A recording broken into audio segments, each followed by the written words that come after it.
இதுதான் வந்து பார்த்தீங்கன்னா, பேபி பிரைன் ஷிம்ப் இது. இப்ப தான் ஹேச்சரியிலேருந்து எடுத்தது. ரொம்ப சின்ன சின்னதா இருக்கும். இந்த மாரி லைவ் ஃபீட் வந்து பார்த்தீங்கன்னா, கண்டிப்பா நீங்க வீட்ல வந்து கப்பி வச்சிருக்கலாம். இல்ல வந்து வேற ஏதாவது பிளான்ட் டேங்கிள் சின்ன சின்ன டெட்ரா வச்சு நீங்க வந்து வளர்த்துட்ருக்கலாம்.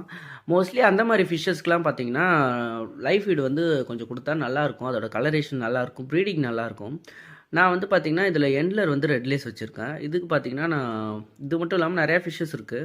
அ அதுக்கு பார்த்தீங்கன்னா, கண்டிப்பா நான் வந்து வீக்லி ட்வைஸ் வந்து பார்த்து நான் வந்து இது குடுத்துட்ருக்கேன் நானு. லைவ் ஃபீடா வந்து பிரைன் குடுத்துட்ருக்கேன். நான் மொய்னா, டாஃப்னியா அது எல்லாமே ட்ரை பண்ணி பார்த்துட்டேன். இந்த மைக்ரோ வார்ம்ஸு, கிரிண்டல் வார்ம்ஸு அது எல்லாமே பார்த்தீங்கன்னா, நீங்க எக்ஸ்ட்ரா 2 ஆர் மோர் கல்ச்சர் வச்சிருக்க வேண்டியதா இருக்கு. இல்லன்னா வந்து சீக்கிரம் கிராஷ் ஆயிடுது அது.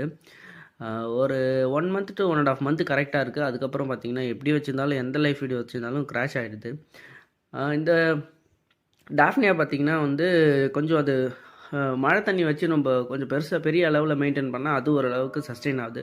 இல்லன்னா அதுவும் போயிடுது. அதனால தான் நான் வந்து இந்த ஆர்டிமியா சொல்றேன். ரொம்ப ஈஸி தான். ஆச்சரி நம்ம வீட்லயே ரெடி பண்ணிடலாம். ரெடி பண்ணிட்டு ஜஸ்ட் ஆர்டிமியா சிஸ்ட போட்டு வச்சோன்னா, ஒரு 2 நாள்ல நம்மளுக்கு கெடைச்சிரும். வீக்லி ட்வைஸ் ஃபீட் பண்ணா ரொம்ப கரெக்ட்டா இருக்கும். ரொம்ப ஈஸியான ஃபீட் தான் இது.